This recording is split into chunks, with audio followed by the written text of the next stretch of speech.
Welcome to the Living the Dream podcast with Curveball. If you believe, you can achieve.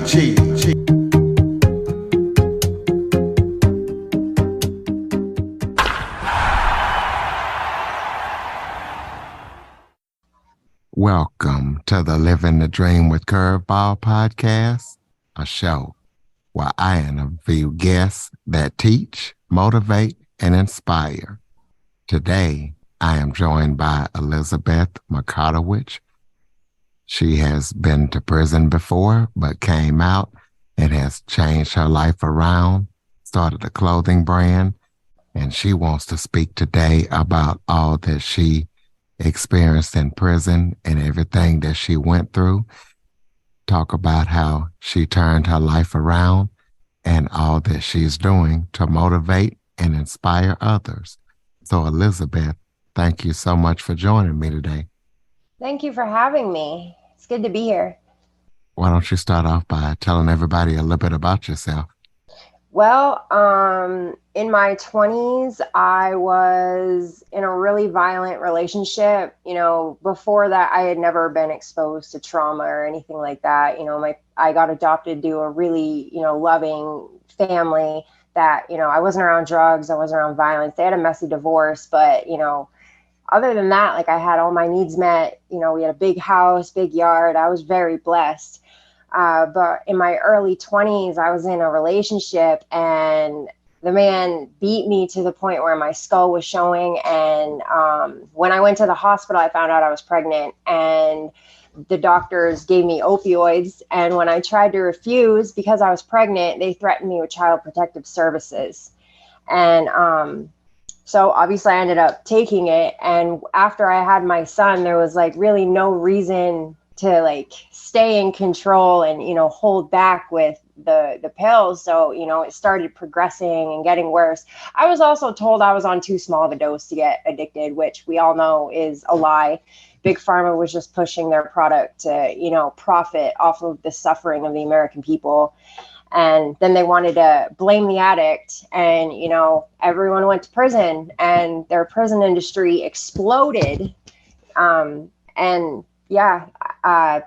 I went to a battered women's shelter and they turned me away with 2 beds open. They said that my injuries were so extensive and that I put the other women in the shelter in danger. So I was turned away and the girl who got the bed didn't even get hit. The guy just kicked her car. And so that was like kind of rock bottom for me. And drug dealers protected me, gave me places to hide, gave me work. And I got sucked into a life I never wanted. And because I was so hardened and callous from the abuse, like he would torture me for hours, in my own bathroom and, make me think I was going to die. It was a lot of psychological torture where, at first I'd be begging for my life and then it would end with, me begging him to kill me and just get it over with. And so it just kind of exposed me to a life I never wanted. And eventually I caught nonviolent drug charges and went to federal prison. And I sat in the county for 16 months waiting to get sentenced and go to prison. And, in my first week of Somerset County, I witnessed an entire pod of women get stripped out because they signed up for a razor. And the male sergeant wanted a list of who shaved their vaginas and who didn't. Those that did were punished. And that guy still works there. He's still getting his pension. And that's more of the PG stuff that goes on in there. I mean, I was forced to strip in front of cameras under duress of being maced and extracted. And, when they extract you, they show up 12 deep, all, in tactical gear, electric shock shields, rubber bullets, mace, baton. They come in with, a lot of stuff that can hurt you. And they're allowed to. And when I finally got to prison, I filed a PREA complaint against Somerset County. And of course, they conducted their own investigation because that's what jails get to do. They conduct their own investigation and they get to cover the abuse up. They admitted to everything I was complaining about, and they deemed it unfounded. And Alderson would not allow me to have a copy of it. They read me the results and then said, nope, you can't have a copy. You can't send it home. Too bad. We don't do that. And then after I got out, the captain and 4 of his subordinates all got arrested for raping and stalking inmates and tampering with PREA evidence. So this is one of the bills that I'm working on currently to hold facilities financially accountable for every day they stonewall an inmate on their paperwork. Because this is how they bury the abuse. They just don't give inmates the paperwork and a copy of the complaint. You only have 100 days to file an actual complaint against these facilities if they do something to you. And they just simply won't give you the paperwork. And the first thing, a lawyer is going to ask you is, well, where's the paperwork? Where's the complaint you filed? And it's like, well, they wouldn't give it to me.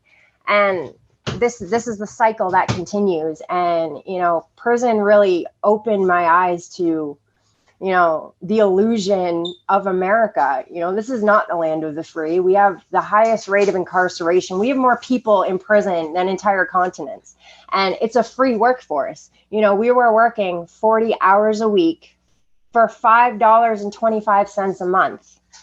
A hospital saves $350,000 a year contracting their linen to be washed by inmates, so they don't have to pay regular workers. And this is what this whole thing is about. It's not about rehabilitation. It's about corporate America not wanting to pay people a minimum wage. Forget a living wage.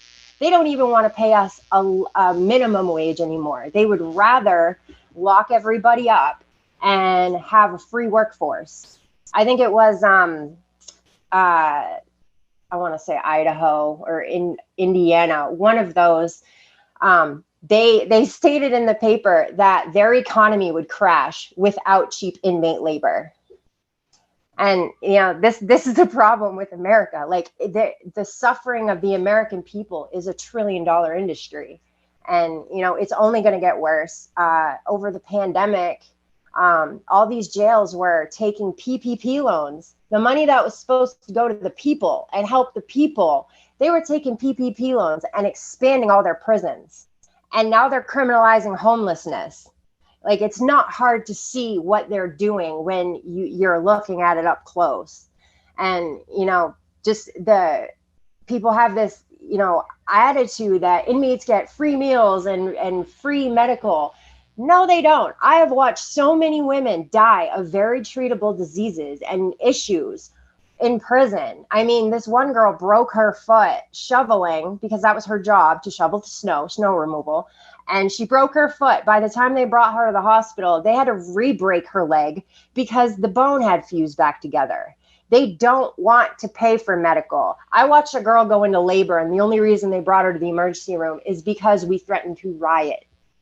And then they told her, if this is Braxton Hicks and this is a false alarm, you're going in the hole.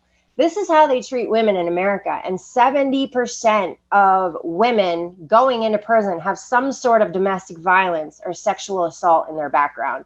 Like, these are your criminals. They're people who fell through the cracks of your failing society. Well, tell the listeners, for those who might not know, what a PREA complaint is and how to file it. Right. So PREA stands for the Prison Rape Elimination Act, and it's any kind of sexual complaint, basically, whether it's sexual harassment, rape, any of that. It goes under PREA. Now, an outside source by law is supposed to come interview the inmate after they've submitted the paperwork. It's a completely different set of paperwork. And jails don't like it. They like to keep their PREA stats down. It's like colleges and rape. They'll cover it up before they admit there's a problem. And I've had officers come up to me, pull my pants open and say, are you wearing underwear? Like, just to make sure I had underwear on, like exposing me to other inmates. And again, this is like the more PG stuff that goes on. I mean, obviously there's, brutal rapes that go on, and, there's never any justice for it. That captain raped over, almost a dozen inmates before he got caught. And those are just the ones that came forward. Most women know better than to come forward because we're already convicts and we've already been thrown away by society. I had a conservative woman tell me when I got out of prison, well, if you don't want to get raped by cops, then don't go to jail. Don't break the law. Like, just say you're okay with cops being predators, because that's what you mean. And I'm not going to stand here and say that all cops are bad, because for every cop that tried to hurt me or oppress me, there was another risking their job trying to make it stop. But then on the flip side, I have to ask myself, if I was a Black inmate, would they have stuck up for me? And honestly, some of them, they probably wouldn't have. And that's not okay either. So tell us, with everything that you've been through, how has the trauma affected your mental health? Well, I mean, it got to the point where I would have flashbacks and hallucinations. And when I was in solitary, when they forced me to strip in front of those cameras, I was on the wrong medication that was putting me in psychosis. And I was having hallucinations that I was back in my old bathroom, like that my ex trapped me in. So I was literally like not present in reality. And I mean, I would have nightmares. It got so bad, I wouldn't take my children to sleep with me because I would thrash, I would kick, and I was so scared of, hurting them, in my sleep. I mean, I've hurt myself in my sleep. I've headbutted the wall. I've scratched myself, not knowing what I'm doing. And, my addiction, I really had to face my trauma before I could deal with my addiction, because that's why I kept relapsing. I'd have a panic attack. And, when you have chronic pain or trauma, that I had a doctor or a therapist tell me that is the most dangerous kind of addict, that you're least likely to survive and get sober. And, the prosecutor, when I was in court for probation, going back to prison, when I relapsed and everything, I remember him saying that I wouldn't make it to 35. My trauma was so bad that, I would probably overdose before I ever got clean. And, here I am 5 years later, and I'm okay. I've struggled a lot. I've had to do a lot of work and, a lot of intense therapy. And, I was on MAT treatment, and, I had to, like I said, you have to get to the bottom of why you're an addict and like what's driving it. Is it just you can't find joy in life without drugs, or are you doing it to escape something, or is it chronic pain? And chronic pain is another, really hard one to get over, because with the opiates, the opioids actually make the pain receptors in your brain more sensitive. So when it wears off, you're in twice as much pain as when you started. And, and then once you build a tolerance, it doesn't even help the pain. You're just, bare minimum normal, not detoxing. And it's really evil what the pharmaceutical companies did. And they knew about this. And, my trauma has definitely affected a lot. I've had horrible reactions. I've freaked out because, a man would do something that triggered my trauma, and I'd flip right out because I wasn't going back to the hospital. And it literally kind of destroyed my ability to sense if I was actually in danger or if I was just being re-traumatized. So yeah, it's very hard. And one thing I learned that kind of put things into perspective for me, your traumatic memories are stored in the part of the brain that doesn't register time. So that's why something could happen to you 5 years ago and it still feels like it happened a week ago. And so if you have people telling you should just get over your trauma and you should let it go, enough time has gone by, that time doesn't matter. Time holds no relevance with trauma. It doesn't register at all. Well, when you were in prison, you did a lot of art, and you also started a clothing brand. So tell us about your art as well as your clothing brand, and why you decided to start the clothing brand. Yeah, I was at Danbury, and the caseworker wanted to make the place beautiful, and she had this beautiful bright blue that she wanted. She wanted like a blue theme through the whole thing. So yeah, I actually have pictures to show you guys. I don't know if you can see, but here's the phoenix that I did. Here's a moon. Here's a woman with a bird flying out. And one at my trees. And there would be quotes in between the murals. And I would also, as a side hustle, I'd paint cups and portraits, and I had a little tattoo book of like 3,000 tattoos, and people would pick out what design they wanted on their cup or on their photo album or whatever. And so yeah, I had one of the highest paying jobs in the prison. I got paid $56 a month for painting those murals.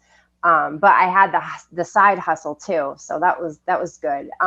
When I got out, I started doing art shows in the community. I did one during Addiction Awareness Month, and then I joined the Bangor Art Society, and I started doing shows with them.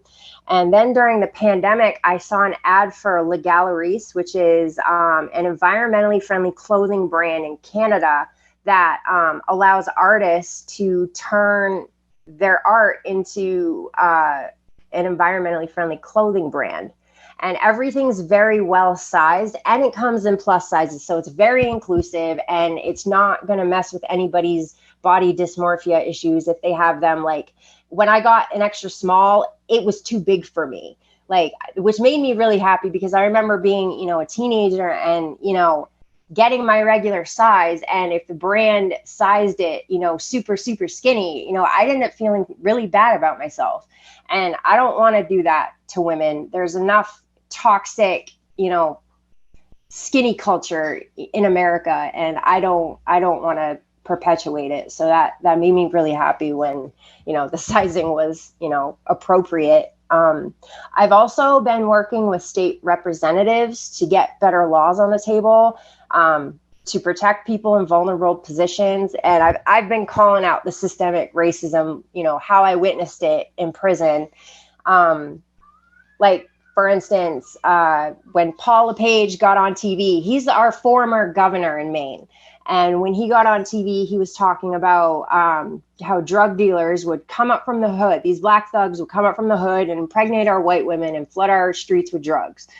Well, I was a drug dealer. I participated in bringing these drugs in. And I can tell you firsthand, the only reason these people knew to come up to Maine and bring their drugs and quadruple their money is because white police informants and white addicts were going down and getting them. I mean, it's what you see going on at the border, where they're saying the cartel is sending all these refugees across the border with drugs, when in fact, 86% of the people getting caught at the border are Americans. And it's just this whole gaslighting. Let's blame, the marginalized community who, needs help and needs assistance. And so, yeah, I've been calling out that stuff when I can. And we got a bill passed mandating all jail facilities provide tampons and pads free of charge for women in all the jail facilities in Maine. That needs to go across the country, because they don't care. They will let women bleed on themselves. I've had women officers look right at me and go, I don't care if you bleed on yourselves. It's not my problem. And the game would be go up to the biggest, most masculine male guard and make him feel as uncomfortable as possible about it. And he will go get more pads than anybody needs. And like, no woman should have to do that. And, women were making tampons out of, either pads or other things they could find and getting infections. They're getting over $100 a day per inmate, and you can't provide tampons for women. Like, that's absolutely ridiculous. And yeah, we talked about PREA earlier. The bill I want to pass for that is having jails be held, financially accountable for every day they stonewall an inmate on their paperwork. Because right now there's no consequence. By law, they have to give us the paperwork, but there's no consequence if they don't. And they know that.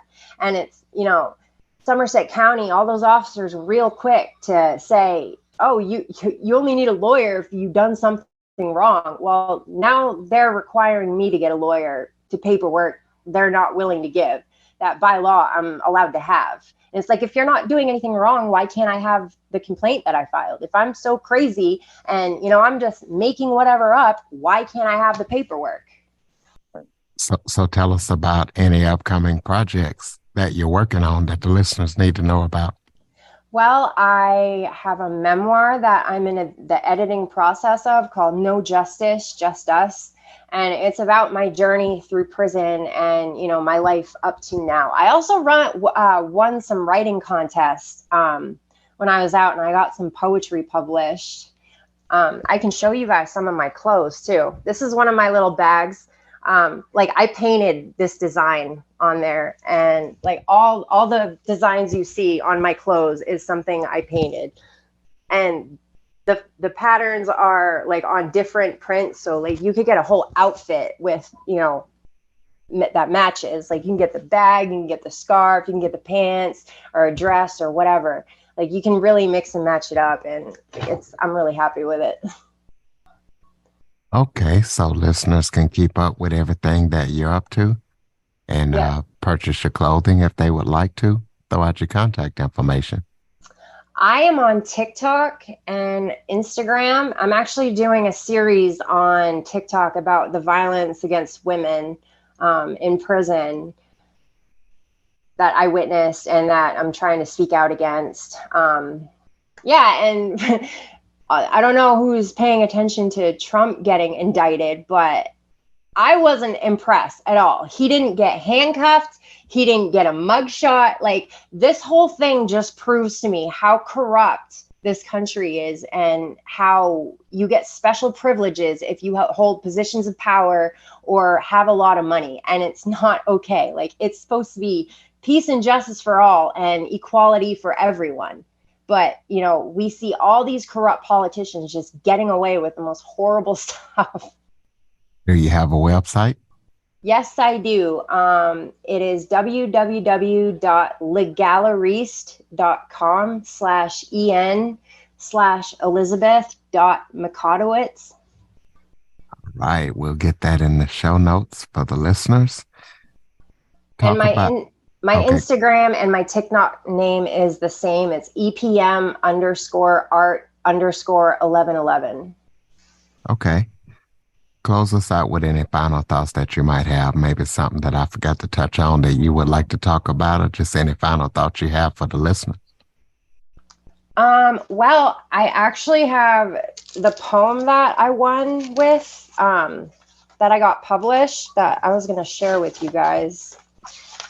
This is called Flying Black Balloons. 4 years in my recovery, but I am not recovered. A sad and awful truth that I have faced and suffered. My chains and shackles gone, only felonies remain, reminders of my past, like they don't carry any shame. My friends are mostly gone, just sad memories left unsaid. A sea of black balloons, big farmers' markers of the dead. Their kids are all now orphans, been taken to the state. It showed me prison was a blessing, I escaped a darker fate. With all this death and chaos, you think the government would care. They took their cut right to the bank, such corruption in the air. With the prison numbers rising and the rehabs all a mess, 94%'s their failure rate, no refunds nonetheless. The disease just keeps on spreading, capless needles on every street, homeless faces everywhere, more injustice we can't beat.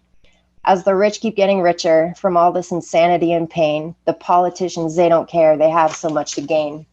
So we fly these black balloons to remember all of you, the ones that we have lost and those who barely made it through. Our American dream is shattered, endless lives left all a mess. Replacement drugs the only way they say you'll ever rest. And who is tried for all these crimes, the addict nonetheless, their form of rehabilitation, slow torture at its best. Are you tired of this nightmare, of this dystopian land? I know that I am. I think it's time we make a stand.